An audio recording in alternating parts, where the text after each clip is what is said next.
Greetings, everyone. Today, I would like to introduce to you the special speaker who will serve the ISBC 2023. He is Dr. Timothy Tennent, the president of Asbury Seminary in Wilmore, Kentucky. How was Dr. Tennent chosen? The steering committee for the ISBC began praying for a special speaker back in June of 2022. Many candidates were suggested. Much prayer was offered. Finally, in January of 2023, we arrived at Dr. Tennent as the best candidate.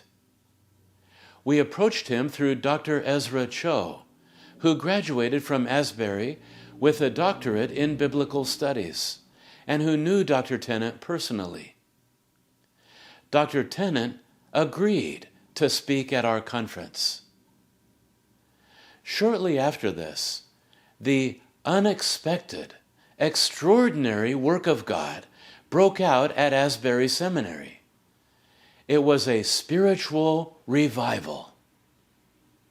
It began on the university at a Wednesday chapel service that is held regularly from 10 to 11 a.m. On that particular day, 9 students remained behind after the service was over. They felt a special move of God's Spirit. They began to pray, to seek God, worship God, and cry out to Him. Soon, a few more students joined them. And then a few more students came in. And then a stream of students began to come back to the chapel. And by 4 p.m., the chapel was filled with 1,500 attendants.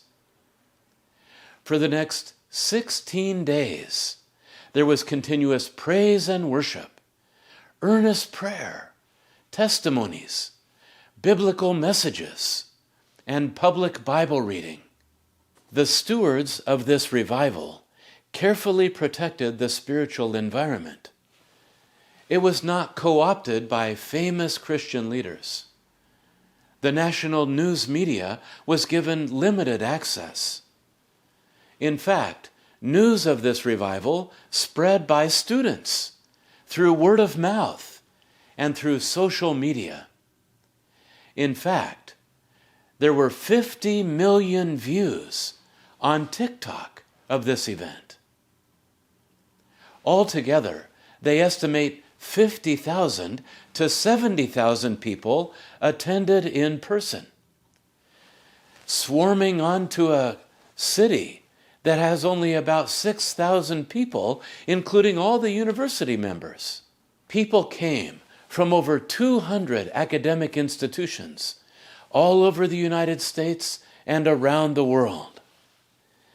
Many people came forward. They knelt down and cried over their sins and poured out their souls to God in confession. They received forgiveness and grace through Jesus Christ, and they got up full of joy and peace. Many people who had suffered with addictions, some for many years, were set free by the power of Christ. Many Gen Z members attended this revival, and in fact, it was really for them most of all. They suffered from anxiety and depression and suicidal ideation.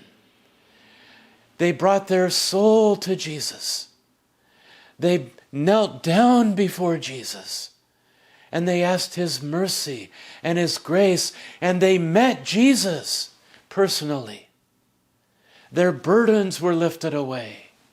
Their souls were set free. They had a new vision and new hope for their lives.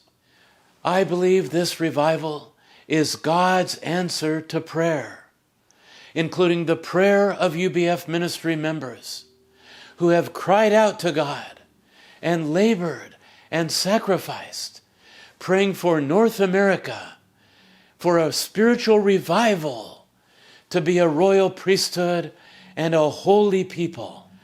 I see God's providence in leading us to Dr. Tennent at this time as our special speaker. On March 8, I and Dr. Ezra Cho and our wives Dervila and Esther went to Asbury, and we sat down with Dr. Tennent in his office at the seminary. He shared with us his perspective on the revival, and we shared with him the work of God in our UBF ministry as well. Anyone who wants to see the interview in its entirety can do so by following the link provided. Please pray for the great work of God, the great work of God through the ISBC 2023, that Christ's glory may be revealed, that we may meet Christ at this conference, that we may be renewed in our faith, in our spirit, in our vision, and that many young souls who are burdened and empty and desperate may meet Jesus at this conference and receive his grace and find a new vision and a new direction for their lives. May God bless the ISBC abundantly. May God bless you, and may his kingdom spread throughout the whole world through us. Amen.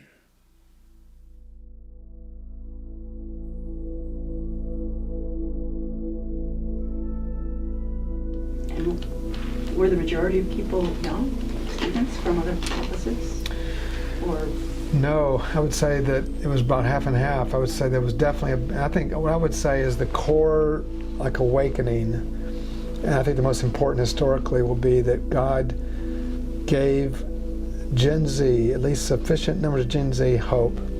There was a hope, and that hope was in Jesus Christ. They're a desperate generation. They feel like they've been discounted. They feel all kind. They look at the politics, look at everything around. They see no hope.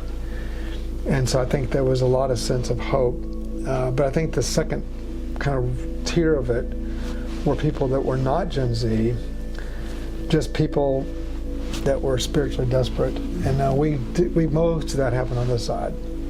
So I think the Asbury Seminary experience, because we kept, all the Gen Z were sent over there, we pretty much hosted the out-of-town guest. And I think that was significant and important because people were getting healed and saved, and people came forward every night and said, lead me to the Lord.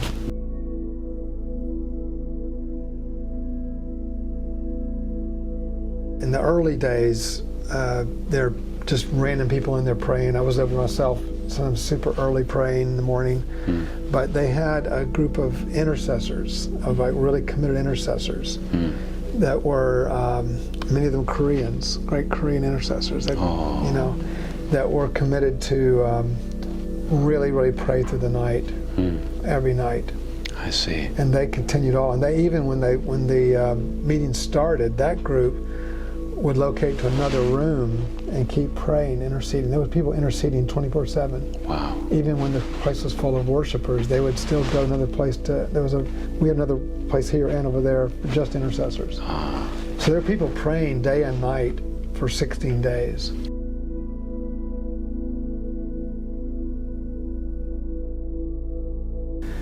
So people kept saying, students themselves kept saying, radical humility. Okay, this was the radical humility. When they came out of the Essex Chapel, out of Hughes, how would you describe what you're experiencing? They would say, radical humility. So what happened was that became kind of a theme. Again, no one announced it. There was no planning, like what is our theme? It just was said by people over and over again. When they came out, that was their experience. So in the first week, I thought that meant, and I think they thought it meant, that people who came were, and those who maybe organized it, or organized, those who were trying to run it, maybe those of us, whoever, that we were all acting with humility. We were not trying to like dominate or govern it or we had a thing like no one was to mention their name when they got to the whatever. None of that. I'm the president or whatever.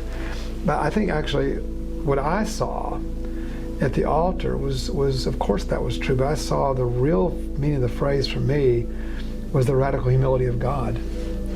That God was stooping down to people and touching them when none of us deserved it. It wasn't because we were humble, it was because God was humble. God was gracious to come to us, and we don't know why he came to this town in this powerful way. But we just saw working night after night, and people who didn't deserve it, who had spurned God their whole life, and yet God was wanting to meet them at the altar. It's powerful. I saw it over and over again. I said, this is really about God's humility. And it was amazing. So anyway, there were just so many things that were so life-changing. And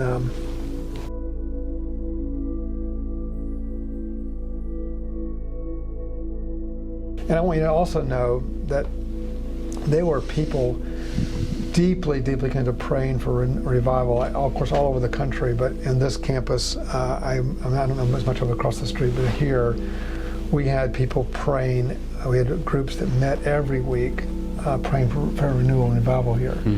One of our students from Malaysia came here, got a master's degree, graduated, and said, I'm not supposed to go back. I'm supposed to stay here and pray for revival. And he walked around town. He walked on this campus. He went all to my house. He walked around my house every single day. Every day, praying for revival. And people wondered, who's this guy walking around campus and walking around town? Because this is a small town. So eventually put on his... Oh, I know him. Yes. Yeah. The sandwich man. Yeah, the sandwich man. He says, pray for revival. And so he prayed for revival here, and we met in my office from time to time. But he prayed for revival here all day long, every day. I would see him every day walking around campus with us, pray for revival for 4 years. 4 years praying for revival. And then Friday they had a group meeting where people prayed for him, and then he told me it was time to go back. So he went back home about maybe 5 months ago. The revival happened on February 6th on a Wednesday. On Tuesday, the Lord said to him, go back. So he came. So Tuesday he left. He was in, I think he was in Seoul. Where was he? It might have been Singapore. I think he was in Singapore on layover. But he was, on the trip back. His phone started blowing up.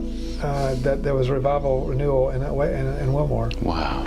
So meanwhile, I was up here in the Hughes Auditorium when it broke out. I was over there. My wife and I were in the back. And of course, we were very emotional. It was just so powerful. And I turned to Julie, my wife, and I said to her, I sure wish Han, his name is Han, I wish Han could be here. Because Han has been stuck in this town for 4 years. I wish Han could be here, because I just knew how much he just agonized for this. And literally, as I said, I looked over like this, and I saw him. Oh my goodness. This is a true story. I said, there he is. I couldn't believe it. I went over and said, and he told me this story about how the Lord told him to come back. And he was there in the back of it. And he was here for every day of the whole revival. I saw him every day. But it was just amazing that the Lord told him, it's time to go back. And he left his home before Wednesday at 10 o'clock. Isn't that amazing? And to my knowledge, his wife did give a testimony one day about all this, but his story has not been told, or he's not been interviewed really. He's a very quiet guy, and there's not just him. There's many others like him. Davey Ferraro over here, Davey and Robin Ferraro, couple that works in our wellness program. Very, very committed to praying for revival for years here. David Siemens, Steve Siemens, one of our professors. Yes. Steve Siemens, very committed to it. They were just all across this campus, and so I just think that, in some ways, every church, every part of the world needs to have people willing to pray when nothing seems to be happening, because you never know when God answers those prayers.